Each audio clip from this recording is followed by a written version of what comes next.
Sesame Street with your word of the day. Untriggerable. I'll be her role, right? I'm a new character on the Sesame Street. Welcome back, friends, to Divine Feminine Radio, your weekly sanctuary for feminine wisdom in a masculine world. I'm your host, Rani Kala, here today with the beautiful Tamara Rose. If this is your first time joining us, Tamara has been deconstructing the patriarchy and activating the divine feminine for over 15 years. She's the founder of the Beyond Human Method and also my sister. Today, we are expanding our conversation from last week. So last week, we talked about leapfrogging out of our frameworks, our fishbowl, our paradigm, whatever you want to call it. And this week we're expanding upon the creation of what it actually looks like to jump into your new paradigm, your new fishbowl, especially when all we've been taught is what not to create, what we don't want. And so what does it actually look like to allow ourselves to expand into what we do want and something that we've maybe never seen before? Tamara, what do you think about that today? I think it's a fantastic topic. I think most of the time we just bitch about what we don't want. We never focus on what we do want. Exactly. How many times when we tell people, like we talk to people, they want to come work with us and we're like, well, what do you want? And they're like, I don't know. The very first question we ask people when they work with us is, if you had $22 million, what would you actually want your life to look like? And a lot of people will either say, I don't know, I haven't allowed myself to dream that big, I have never thought about it before, or, well, I don't want this, I don't want that. Yeah, or they want the complete antithesis of what they already have, right? Yes. And so it gets in this, again, we're always talking about paradigms, but it gets in this like stuck reality of this or that. And so I think in the creation realm, one of the things I love is being able to open people up to multiple possibilities. You know, like how many times do we say like there's 80 million outcomes or 80 million options to any one given thing, one given question, one given friction, one given like problem, one given thing. Like there's 80 million outcomes and you just keep going, well, I don't want this, I don't want this. I think the challenge is the universe is listening and it doesn't know I don't, it just hears this. And then so whatever the this is, you're like, oh, I'm getting more of that. Well, it's because you keep talking about it. It's kind of like kids. Like with kids, you can't say, don't do that, don't get on the monkey bars. They don't hear the don't, so then they're like, oh, get on the monkey bars? Oh, I should do that. Oh, that's all I want to talk about now today is monkey bars, and you don't let me get on. So when we've been so trained inside of our current paradigm and our current limitations, if you will, how do we then start to even think about what we would want outside of that, of those limitations? Well, I think the first premise is you really have to lean into like an observer reality, right? So when you're in the reality, it's, you can't see any other options because the reality is so dense. So it's like being in a game. What is this when you're playing the game? Video game? Like a video game. There you go. I know so little about video games. So when you're playing the video game, I have to give you like, what is the. Okay, so if you're playing the video game and the reality of the video game is set. The parameters are set. And so most people are just living their life like they're in the video game. And the options that you have in the video game are the only options available. And so there's a really, have you, I don't know if you remember watching it, the Flatlanders experience where it went from 2D to 3D and it was like showing different consciousness levels. Do you remember that video? I very, not vividly. The opposite. We should find it and put a link if we can find it. Because I think that was so key on how we relate to ourselves, how we relate to consciousness, how we relate to expansion, how we relate to creation. Is like if you are a 2D being or you're in a video game, you only have the options for the video game. You don't even know that there's an entire reality observing the video game. Or like people could see more options other than what you can see because you were locked in the video game. So the only video game I know is Mario Brothers or Duck Hunt. Like that's how old I am.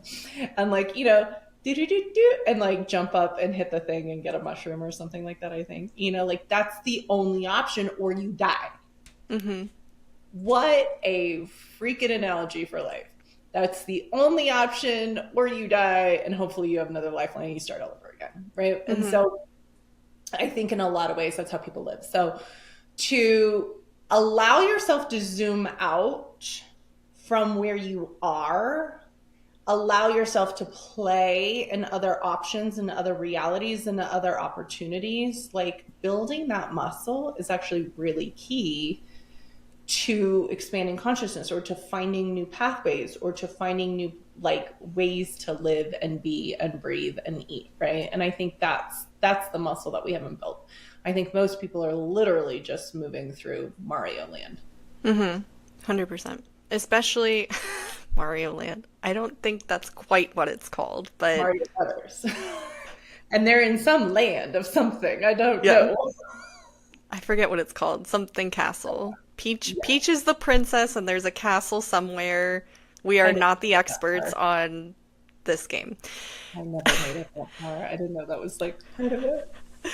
But especially when we're in this survival mode of like, I don't have enough time, I don't have enough money. We're only looking for like the next, looking to live for the next week, looking to live for the next month. And like, how can we like just get through this rather than, okay, if I had all of the options available to me, like what options would I actually be choosing and what would I actually want to be experiencing? Yeah, and it really is built on the last conversation we were talking about fishbowls and paradigms because you get so locked in and so stuck. And so it doesn't matter like if I can't teach somebody how to like live in another fishbowl or to like jump out of their current paradigm or to build the muscle to do that, it doesn't matter how many options I give them for reality. Mm-hmm. They can't hold that frequency and they can't hold that opportunity and they can't hold that reality, right? Right. Because the belief system is so strong. And so, yeah, when you say like $22 million, what would you do? It's like some flavor of what they're already doing or what they don't like that they're doing Mm-hmm. is all like the same. And you're like, wow, that's so limited, right? So Mm-hmm. building the muscle to like become the observer of life shows you that your life isn't the truth and your life isn't real because you start to observe what you're looking at from a different perspective.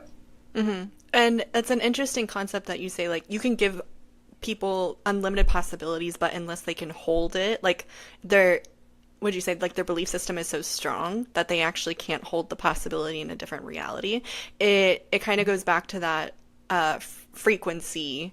Mm-hmm. Uh, I don't remember what I called it, but like the levels of frequency that we talked about on the last episode, where like if you're down here in guilt and shame, survival, not enough, lack, then you can't necessarily hold a reality that would be like expansive and love and all these different possibilities because you're like down here in this lower level frequency. So if somebody is wanting to get out of that Mm-hmm. and expand into new possibility and try to see something different.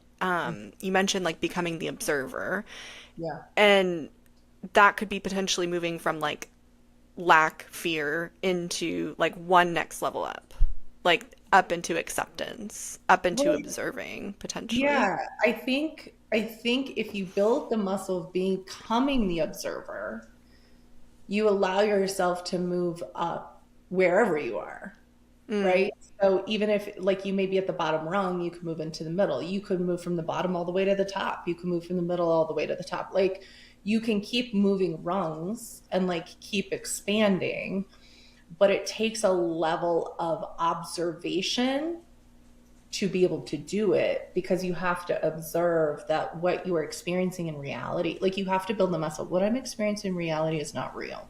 mm-hmm, Like whatever happened this morning is like just part of what I've orchestrated, but it's not the truth.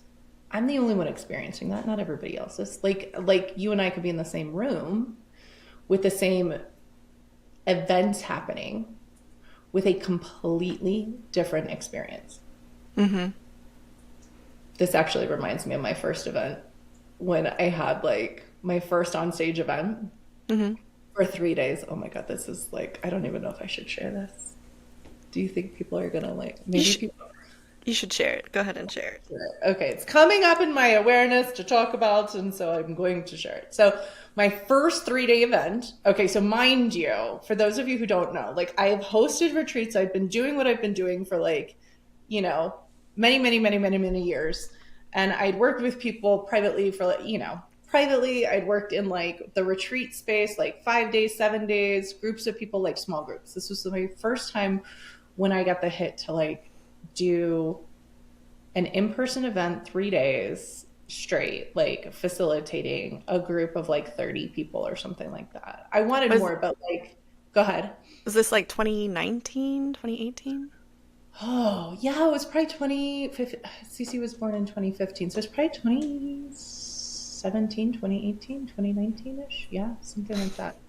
And so my first event, and a lot of the people I knew, they were like past clients or they had wanted to work with me. And then there was a handful of people I didn't know, which was great, right? Like friends brought friends and they were like, you have to be here. So we finish a day of clearing. And I was like, okay, if anybody's interested in like doing deeper work, you can work with me here and like sign a deposit card or whatever. And it was the opportunity for people to like say yes to themselves and step into something. And the first gal at my first event that was like, yes, I'm doing this, had all of her stuff filled out, handed it into the team. I didn't know about it, right? I want to preface before you say this.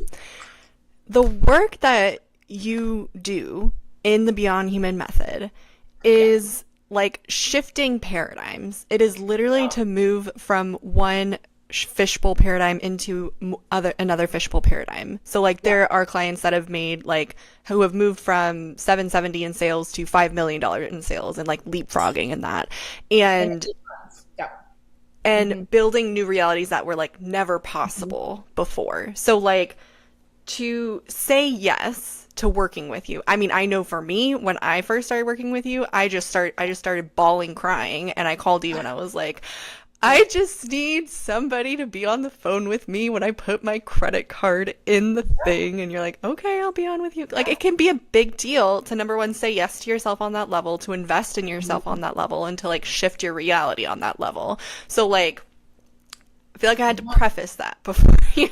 Well, yeah, because you're saying yes and you're putting the two things that things that matter to people the most are time and money. And so, we have people commit time and money because it's so important in our reality. And so if you're like, look, I know I'm going to up level. I know I'm going to quantum leap. I know I'm going to step into this new reality. For some people, they don't know what that even looks like. They just like intuitively know. And then they put time and money. And so it's like a contract with the universe. It's a contract with us, but it's a contract with the universe to say, I am going to do this. And I am putting the two most important things that us humans say, time and money, on the line in order to have expansion and expand in consciousness and like leapfrog and like live beyond human limitation. And so literally that's what's happening, right? And so it's definitely not ordinary. It's not like when I have contractors come in and like, do new windows on my windows or like remodel my kitchen. It's like that's not the same. It could be. It's like not really, because we're dealing with consciousness and awakening and energetics and your higher self and like all of those things coming to the forefront. So yes, thank you for prefacing that, because I think even though I was offering that to people, I don't think I knew how profound it was. Yeah. Until this happened, right? Like until this moment, I didn't realize again, just how profound, because we see all the shifts in reality of, more money or more time freedom or changing of jobs or like a life full of purpose or like an amazing relationship with a significant other, or deepening of the current relationship, or like birthing babies when people had trouble like conceiving. We're told they were infertile. 100%. And so we do all of that. And I'm like, that's my everyday, right? And then you see it in reality, you're like, oh, okay. So here we are. It's the first event. And the first person who says yes. And again, we had just completed our session that day. It was day 2. We just completed. It was like 5:00. So everybody's leaving this ballroom. And this gal has a seizure and falls to the ground. And I was like, oh, turd balls. And just intuitively, I ran over and I put my hands under her head and I started working with her energy, like right at that moment. And then the people who were helping in the room, I said, anybody who's seen this, like, we need everybody to come back in the room, because I can't have, I'm like, you know, what perspective are they in when they see this and they go to leave, and like, what are they going to be dealing with at home? I was like, no dice, man, like, bring everybody back in. Mm-hmm. And I held her. And then there were a couple things that happened next, right? And it was like, one is, you know, she had her seizure and she completed, and we called paramedics, and paramedics came, and, you know, they asked me, they go, so what were you doing in this room before this happened? And I was like, energy work. And he just looked at me and was like, okay. It's like Denver. I feel like he was like, yeah. Not the first time I've heard this before. Like, I go through the airport, sometimes I get flagged and they're like, ma'am, what is on your chest? And I pull it out, I'm like, just my vortex. And I feel like the Denver TSA is like, cool. All right.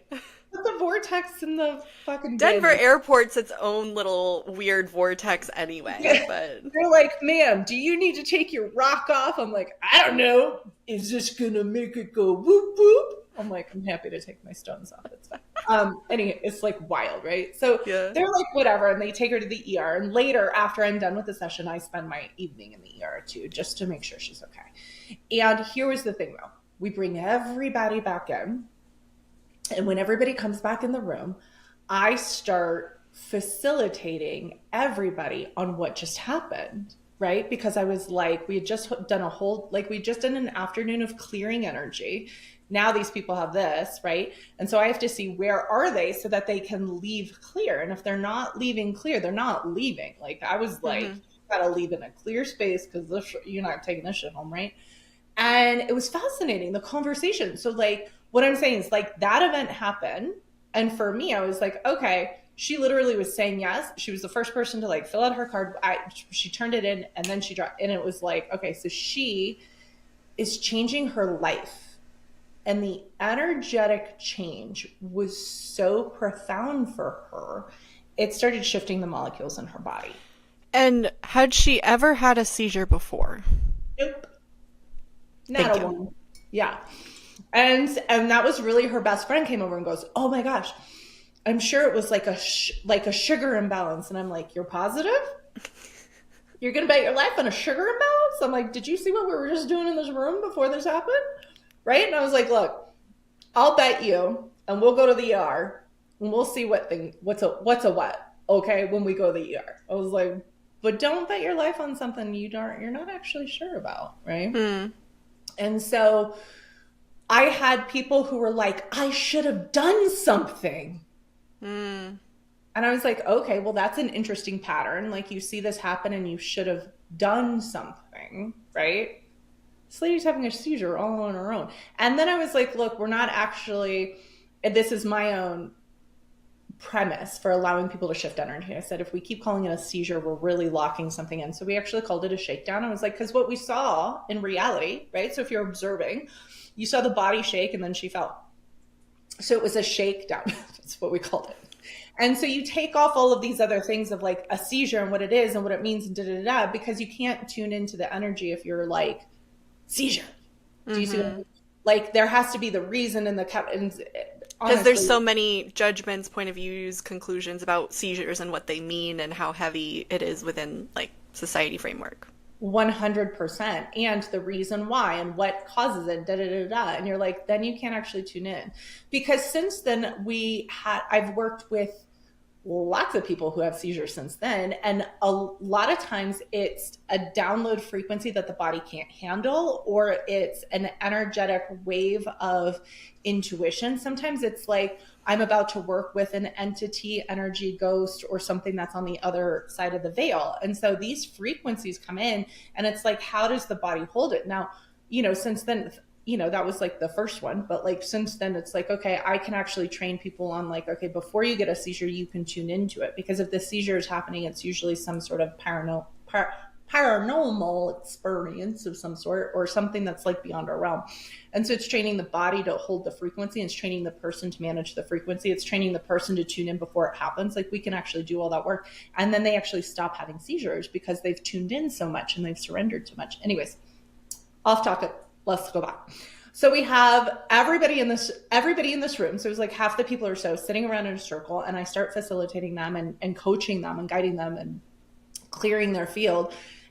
And everybody had a different experience of what they should have done, of what happened, and a different interpretation. And the only way that we were able to like move everybody through is like, I took them out of that thinking and processing of their experience, and I put them in the observer mode, right? So it's just like, take a breath, you take a step out, and you go, okay, she shook, and then she hit the floor. That's all that happened. We're going to go check on her. And she was fine, by the way. Paramedics were like, we don't really know what caused that seizure. And I was like, you don't say. Mm-hmm. And I looked at my friend, I was like, would you like to pay me now? Did we have a bet on that? Because I think I won. Like, it just wasn't what everybody else thought it was. Do you know what I mean? Yeah. And so I think that's really like a fascinating telltale sign of like, we're not in observation. We're in our experience. We're in our triggers. We're in our perception. We're in whatever story we've told ourselves about life, that we should do something about something, or we are in guilt or shame, or, you know, or this is why this happened, and you just made up a whole story. You don't even know. You know what I mean? Mm-hmm. And so I think that was a really good example. For me personally, I held her head, and it was my first event, by the way, y'all. Right? So like, very raw inside of like logistics and everything. But I was like, ooh, I should have a liability release waiver that these people sign, because like, what just happened? Mm-hmm. I was like, I wasn't prepared for that. We had liability release waivers like coming out of our ears after that. We were like, yep, we're covered. And have you had a seizure at any of your events or shakedowns after? Not at all. That? Not at all. Fantastic. Right. And it also was a testament to, again, it was like the divine timing of it. It was managing the frequency of the room, managing the frequency of the work that we were doing, right? So I've learned to change the energies of the room and work with the frequency of the people. You know, I'm more attuned and more aware of all those things. And I work with people's energies even before they come into the room, you know, like we're constantly working with people. And so I think that's all a testament to it too. And she's 100. I mean, she was fantastic. We did a lot of deep work after that, you know, because she was like, this is part of my path, and I definitely want to be here. And that was definitely what happened. And I am saying yes. And there was a lot of big things she had to release. Mm-hmm. And so we did all that. And I think that's a great example, not just for the way that people had different perspectives as to like what happened, but also for her in saying yes, like what you had said before, like the body not being able to hold the opportunity or a different level of frequency. So like, if you have been following us for a while, or if this is your first time listening, we're not just saying like, oh, it's so easy, just pick a different paradigm. Like, it's so easy, just like meditate and observe and like whatever. It's uncomfortable. Like, it's simple, right? And I wish everybody could just do that. Mm-hmm. But I think when people are like working with, let's say, affirmations, and they're like, it's not working, this is why. Is because the affirmation is in a different fishbowl, in a different reality, and a different field. And so you have to not just have the affirmation, but you have to transcend the frequencies. You have to up level your reality to match it, like for it to actually like come to fruition. And so the people where their affirmations work, they've done a lot of this other stuff. Mm-hmm. And if the affirmation isn't working, it's because you haven't done the other stuff, right? Mm-hmm. Yeah. So definitely a frequency and fishbowl reality. Yeah. Like, we're not saying, like, it's not just like, oh, just pick a different one and it's so easy. But like, it takes uncomfortable action and uncomfortable choice to actually get out of your paradigm and out of your fishbowl. Because I've spoken to a couple people that are like, oh yeah, I've jumped out of the fishbowl, but the new one just hasn't like come to fruition yet. Or like, oh yeah, I feel like I've jumped out and like I'm just like in that in between phase where I've jumped out and I haven't jumped in the new one yet. And I'm like, are you sure? Are like, how do we know that for sure? Maybe that's a great question to ask you, Tamara. Like, how would you know if you fully jumped out of the fishbowl? You no longer have the old triggers that you had before. So like you're untriggerable. You're welcome. What's our word of the day? It's your Sesame Street with your word of the day. Untriggerable. I'll be here all day. I'm a new character on the Sesame Street. Okay, so you're untriggerable. You're not, the things that get your goat don't get your goat anymore. There's very little that gets my goat. I mean, I could tell you about that conversation I just had over the weekend with my ex. He was like, okay, Cece went through my texts and now we have to have, he's like, I don't know what to do about this. And it was, again, why is it always first thing in the morning? Like, I'm not. Before you have your coffee. It's like, it's the test. My higher self has tested me. They're like, we're going to make sure you can sling some transformation no matter what. And I'm like, let's have it. Okay. So before the coffee, but you just go like untriggerable. Okay. So the old things that used to get your goat aren't getting your goat. If you've left the fishbowl, you don't have the limitations you had before. So you're untriggerable and you don't have the limitations. Okay. If you're in the liminal space between that and the new fishbowl, I want you to think about like all you really have to do is like go up, grab it, and anchor it down. If that's really where you are. Okay.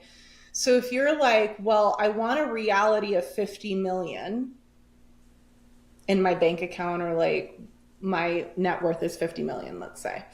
And where I am now, apparently that's my next reality. I just fucking made that up, but I'm like super loving that one. Okay. And you're like, I'm here and I'm in this fishbowl and I want to go to this fishbowl. Okay. And if somebody's like, I'm out of the fishbowl. Okay. Well, where are you then? If you're not in the new one, tell me where you are. 'Cause you're still going to be in some fishbowl. Mm-hmm.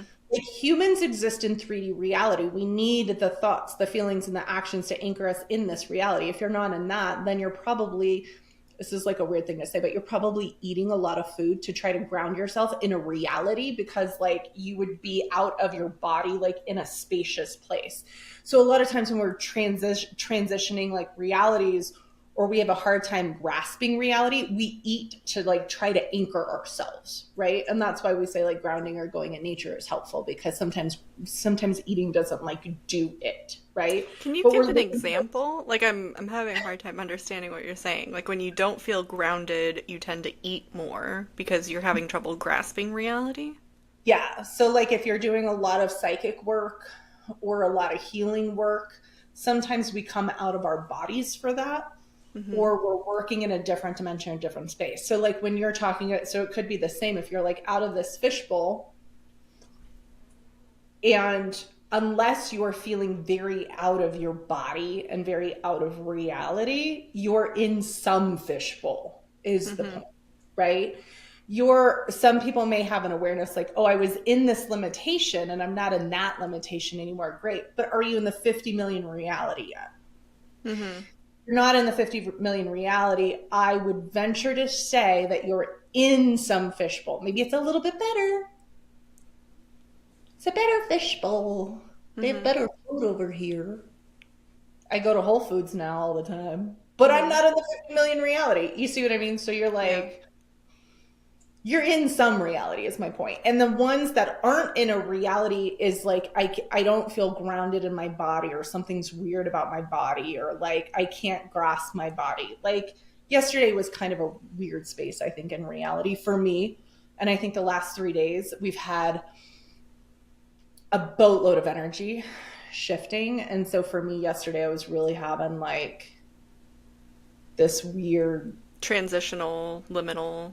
Yeah, but that's more of a collective thing, right? So I Mm-hmm. wouldn't say, oh, I'm out of my fishbowl into a new fishbowl. It's like a collective energy field, if you Mm-hmm. will. Yeah. Okay. Yeah, that makes sense. Helpful? Okay, Yeah. cool. Um, okay, so that answers my question about like the eating and the grounding, and I'm trying to backtrack to what you were talking about before that You had question. asked about the people who say like I'm out of the fishbowl, Yes. Yes. right? So they're just like I'm out. Okay, but where are you? Mm-hmm. Right? So creation, you can get out of something. Like you could get out of an unhealthy relationship. You could get out of a job you don't like. Mm-hmm. But where are you? Are you in an amazing career, an amazing relationship? Or are you just out of the stuff you don't like? Mm-hmm. Thanks so much for listening. If you resonated with anything we've said so far or had any new insights, chances are someone in your circle needs to hear this too. Think about that gal that's ready for her next breakthrough to step more fully into her divine feminine. Take 10 seconds and share this episode with them. Your share could be the catalyst for her next transformation. You got your person? You sent it to them? Okay, cool. Let's get back to the episode. Going back to how to actually create that new fishbowl Yeah. and expand into something that you've maybe never seen before, never heard of before, never experienced before. Like if you're not pulling from your brain and your past experiences and what you know, quote unquote, exists in reality, like you're pulling from something that's unknown potentially. Right. Like I know we mentioned on the last episode to start with what you know works, what you know you like, what you know you love to experience already, Yeah. whether that's like ease and joy and being in nature, like having fun with your kiddos or connection. Like it could be some of those moments. Mm-hmm. And then wanting to like expand that into the new reality. But like, can you give maybe some other ways or methods of like what that looks like? Yeah. I mean, look, okay, so let's say you and I, we love the tiki talkie. Okay. Mm-hmm. So let's say you're on the tiki talkie.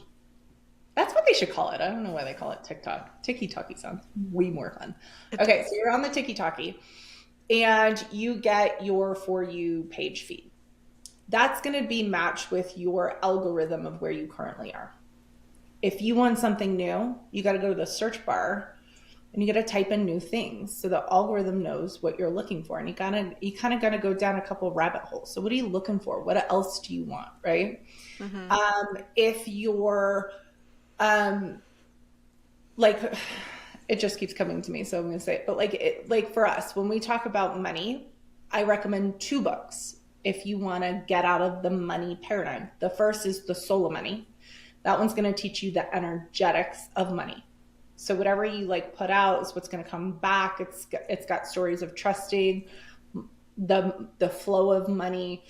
And then there will be stories of having consciousness around your consumerism, which may or may not fit for everybody. Okay. But it's definitely the energetics of money. The second book I recommend people read, and it's not watch the movie, but it's read Crazy Rich Asians. And the reason being is because it's so wild.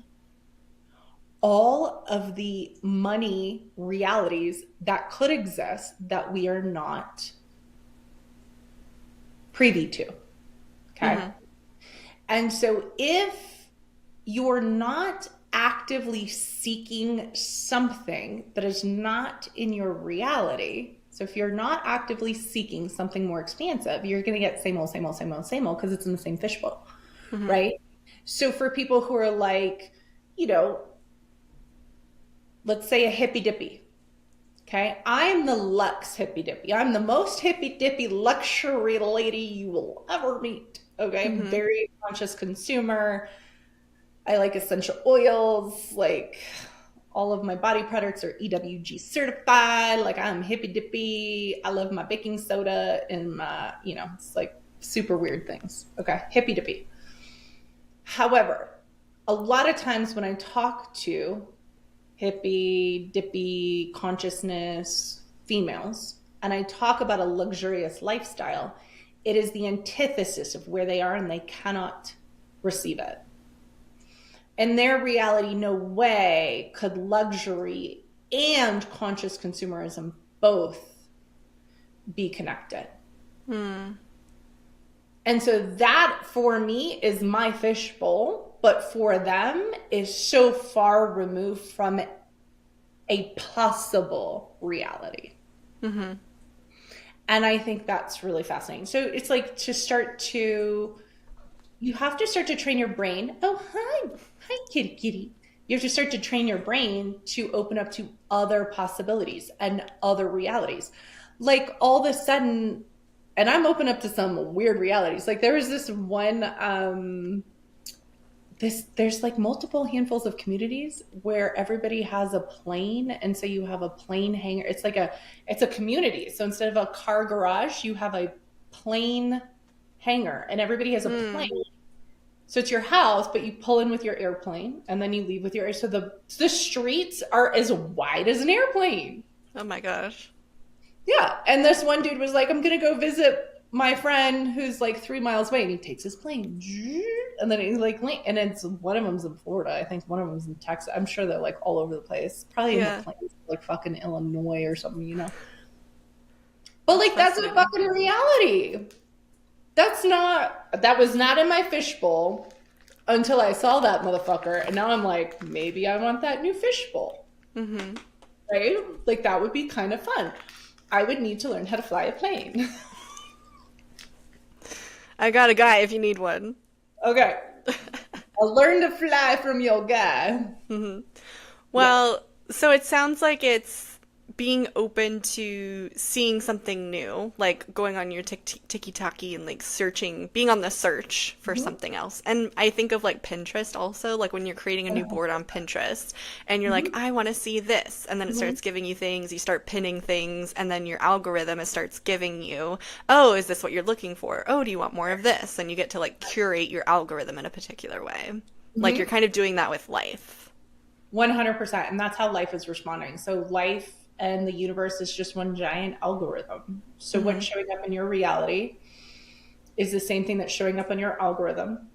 And it'll be consistent with either your triggers or your dislikes, your likes, your loves, the things that you're actively searching for. It's just like, you know, when somebody says, like, for example, my daughter kept talking about Rivians, the electric trucks or something, right?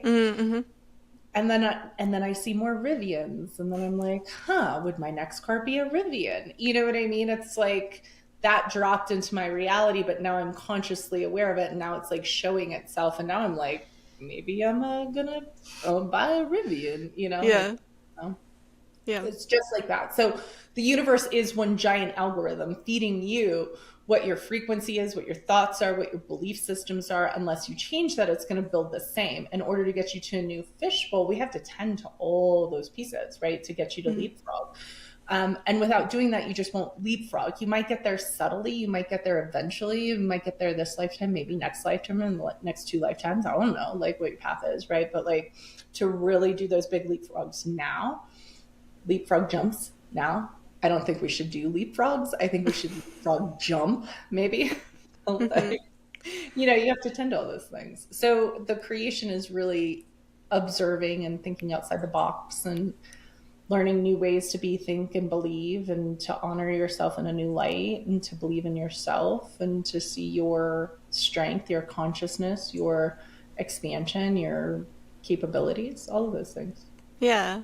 And I sense that's exactly what we came here to experience, like the leapfrogging and the creation and expanding bigger and bigger than what we thought we could have even imagined. I mean, I feel like sometimes as humans, we can get to this place where we've created the thing, we've met the goal, we've met the target, and then it's like, okay, like, and we get stagnant again because we've done the thing and then we don't know where to go from here. But there's always something else we can expand. There's always something more that we can experience. And not from a place of like the consumerism or capitalism, but one of our participants is like obsessed with ease. And it's like, it's not about more things or about more experiences, it's about expanding the ease. Like what are the ways in which you can expand the energy of ease and have even more ease in your life until you're like levitating because you're so ease filled.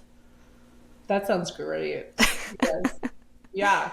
Right. So it's the focal point of what do you want to experience? It's the focal point of why did you incarnate? It's the focal point of like what am I creating and what do I want to create and what do I want to experience? And I think there's something that we should touch on, which is there is always the things that we don't know. There's always a huge wealth of knowledge of the things we don't know. Mm-hmm. And you either know that you don't know them, or you don't know that you don't know them. Okay. So if you know that you don't know it, you could learn it and it could be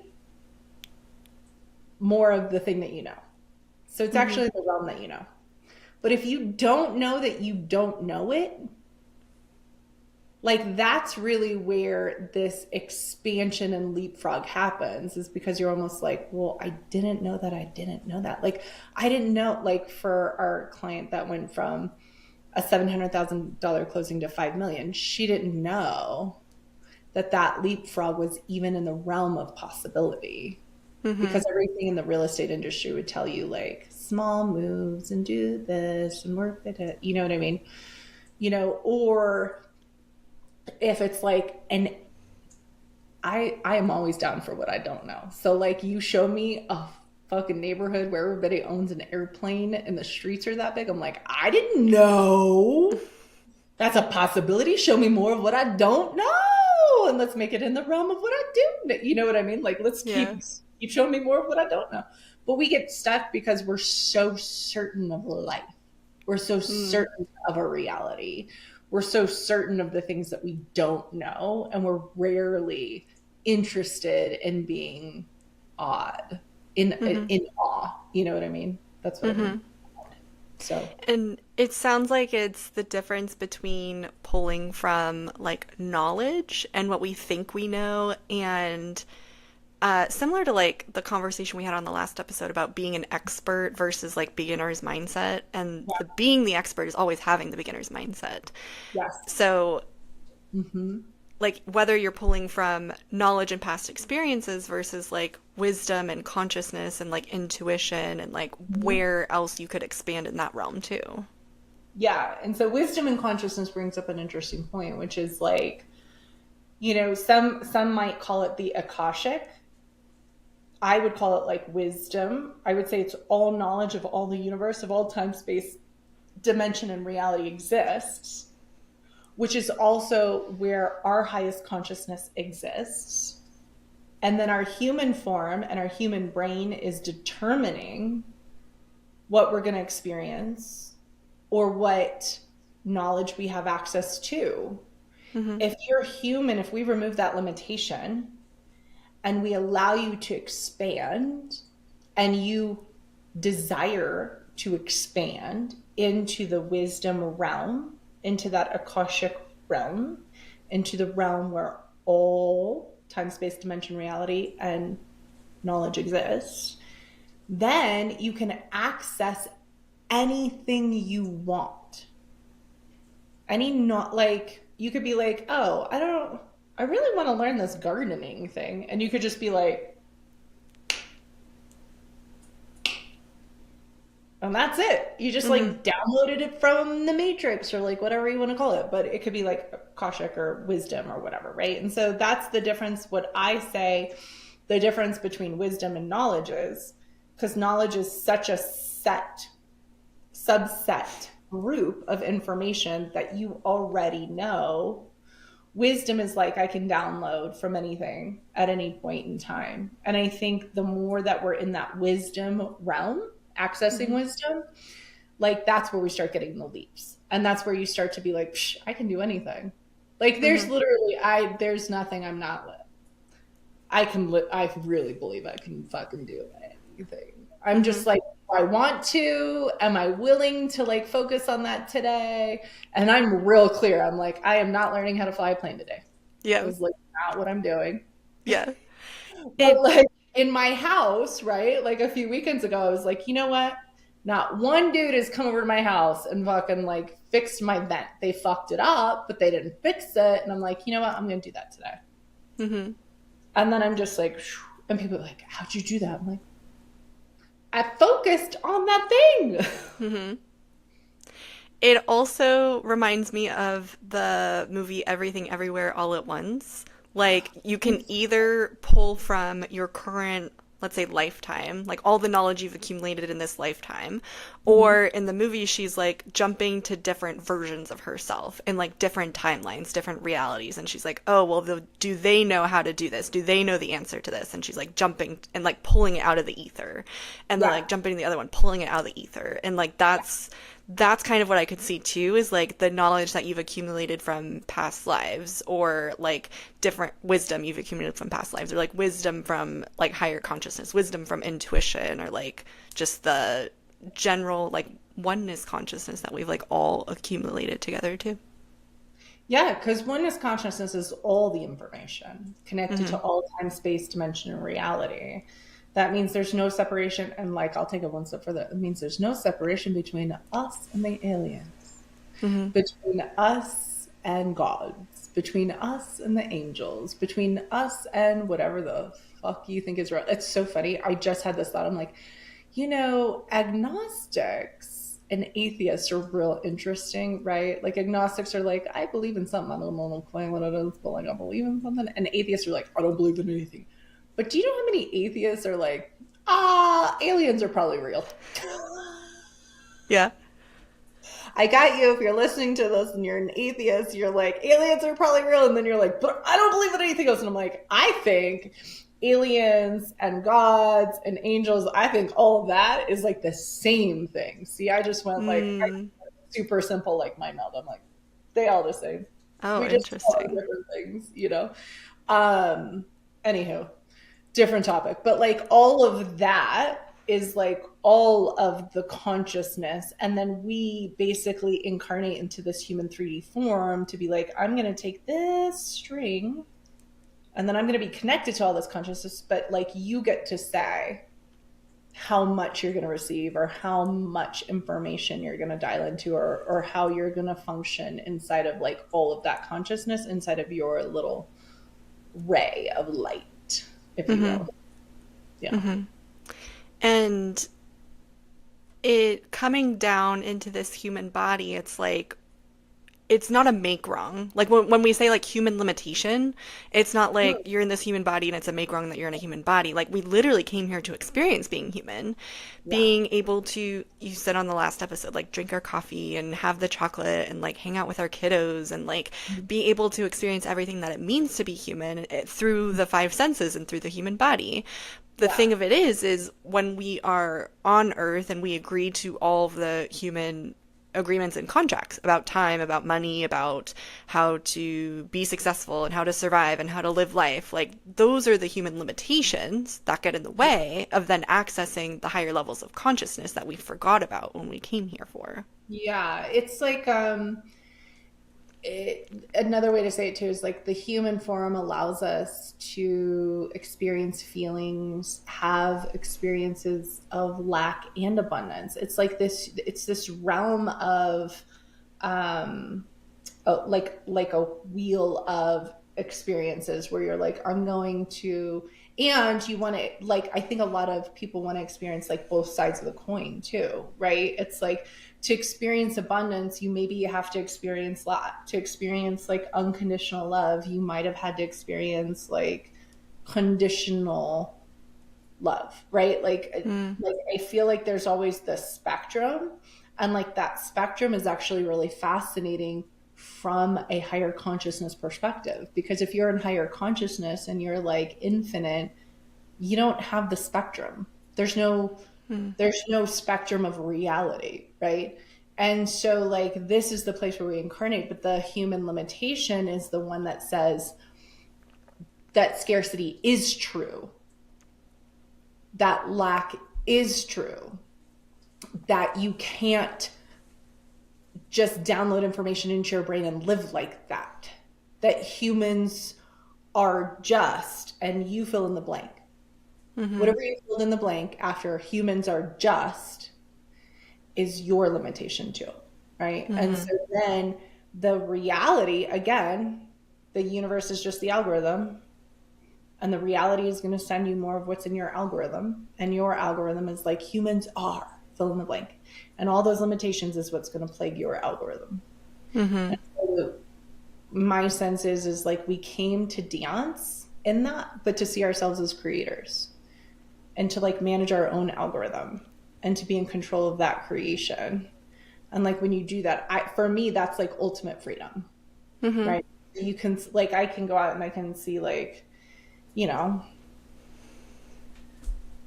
like my kid was looking through her dad's chats and found the whole conversation from the mom who said, Tamara did this, this, this, and then your mom having our kid play with Cece. And Cece was like, what is that about? And we sat down, we had the whole conversation with her. I did. Because my ex was like, I don't know how to handle this. Like, could we get on a call? I was like, yes. Right. And so like that too, there's no limitation in it, and it's part of the whole experience. And so it's like all of that too is this human makeup, this design of what it means to be human. 100%. It's like we came down to play a video game like Mario Brothers. Like our soul is made up of that higher consciousness. We're coming down to like play a video game as humans, and the ultimate consciousness is like being aware of that, being aware that we are a soul just playing a game for a little while, and none of it is like true or real, and we can play it however we want to play it. We can even choose to play a different video game, like jump from one video game into another video game. Another little metaphor for you: if Fishbowl doesn't work for you, it can be a different video game with different rules. Duck Hunt after Mario Brothers. I remember the Duck Hunt. It went. Oh, there you go. There's Donkey Kong. There's I don't remember that one. Just Duck Harry Hunt Potter. How old was that? I don't know, but I'm not very facile in the video games either. But yeah, it's like the ultimate consciousness is like being aware of what game you're playing, what game you want to play, and how you want to play the game. Yeah. Yep.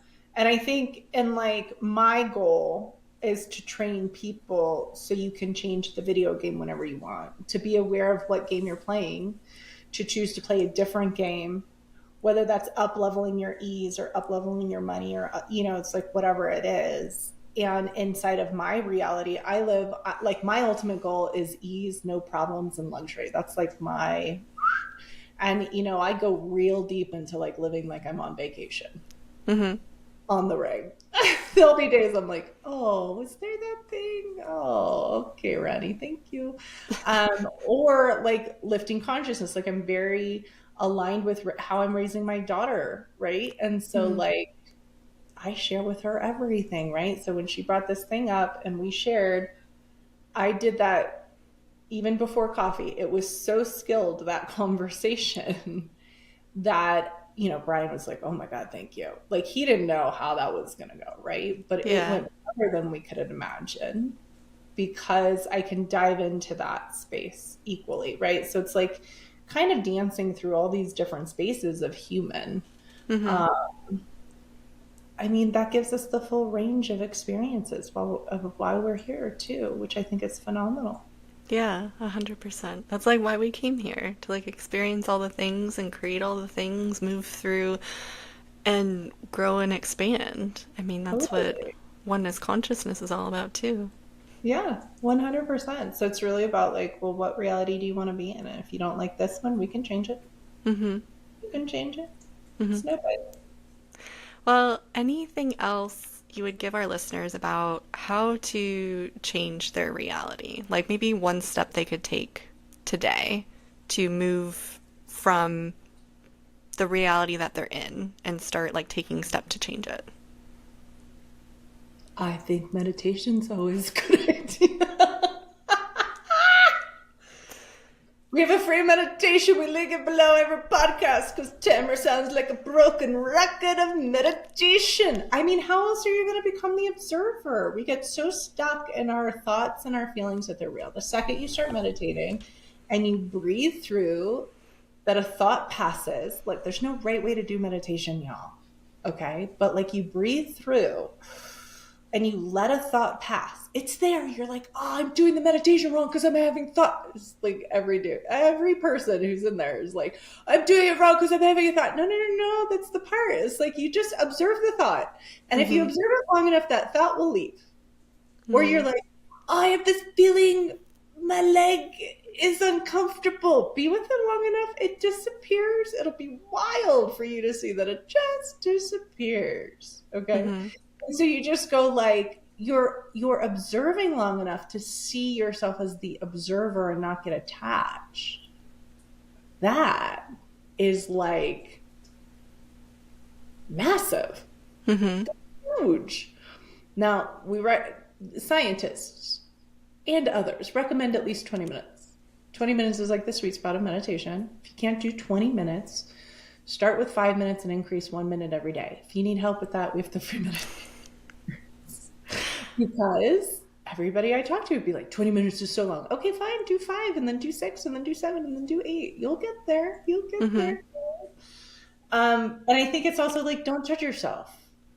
Don't judge yourself. And if you get triggered, don't judge that. Every time you judge, you get attached. Every time you get triggered, you get attached. The more that you're not getting triggered and you're not judging, the more you're observing. The more you're observing, the more unattached you are. The more unattached you are, the more you can leave that reality. And I saw a interview that a monk did about his experience of meditation. And it was like, when he first started meditating, he got really annoyed and irritated because he kept having thoughts, and he thought the purpose of meditation was to have no thoughts. But what he learned was that there's like 3 states that he's in at any given point in meditation. It's like observing the thoughts, being in the thoughts, or like being lost in the thoughts, or pulling himself back to the observation and presence.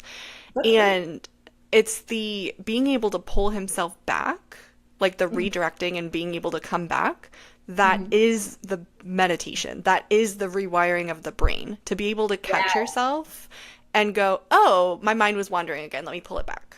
Oh, my mind was wandering. Let me pull it back. And that's what I learned in Vipassana on my 10-day meditation retreat, is like, it's literally just being able to pull yourself back. That's the practice, because the more that you build that muscle, the more that you'll be able to hold that for longer, the observation for longer periods of time too. Right. So, and I want to clarify this too for our people listening. Whatever you put your attention on creates the belief system, creates the reality. So if you're the person who is meditating and you're like, oh, I just can't meditate because I can't focus, then you're focused on, I can't because I'm not a focused human. And you make yourself wrong and you feel guilty or shameful or whatever. And that's the whole reality you're perpetuating, right? So what the monk is saying is like the meditation where you're like, oh, my mind wandered. So you're observing it. My mind wandered. You're aware, you're conscious, you're tuned in. And then you come back to being present without your mind wandering. You built the muscle. You're focused on being the person who is wanting to be focused, who is building the muscle to be focused. You're not making yourself wrong, and there's no guilt and shame. You're just literally observing and then rebuilding the muscle. And so that's the layer. Like, you can look at both layers. So if you enter into meditation like, I should know how to do this, I should be able to do this, I shouldn't mind wander, I should be totally focused, you have all those shoulds plagued, and then you don't do it, and then you're wrong, and then you're off to the races, and you perpetuate that wrongness reality. The monk is saying, no, part of the meditation is like, I let that reality go, and I'm back focused again. And if that is you, then what you're also prioritizing is being conscious, aware, focused, and present. And so what's going to show up in your reality is more of that. And so the muscle builds on itself, like it's a compounded experience. Yes, totally. Great. Thank you for bringing that all together. You're welcome. Awesome. So Well, if you all would like to get started with your meditation or build your meditation practice, I'll put the link below to our free meditation series. Tamara, thank you so much for being on with us again, teaching us all about creation and consciousness and wisdom and all the good things. Listeners, thank you for being on with us, and we will see you all next week. Keep making magic, y'all. Thanks so much for tuning in. We are so grateful you'd spend time with us, shifting your perspective and expanding your divine feminine power. If today's conversation resonated with you, help us grow. Rate the show, subscribe, and keep following for more. And remember, we are here every Tuesday with new episodes. But until then, you can uncover your divine feminine expression with our Divine Feminine Archetype Quiz. Discover the blocks keeping you from accessing your divinity and get a step-by-step pathway to embody your authentic expression. And if you're looking to take your divine feminine journey to the next level, join our community and get access to our free 20-day meditation series. Start with just 5 minutes and increase by 1 minute every day to expand your divine capacities. Link is in the description. Until next time, keep honoring your divine feminine magic.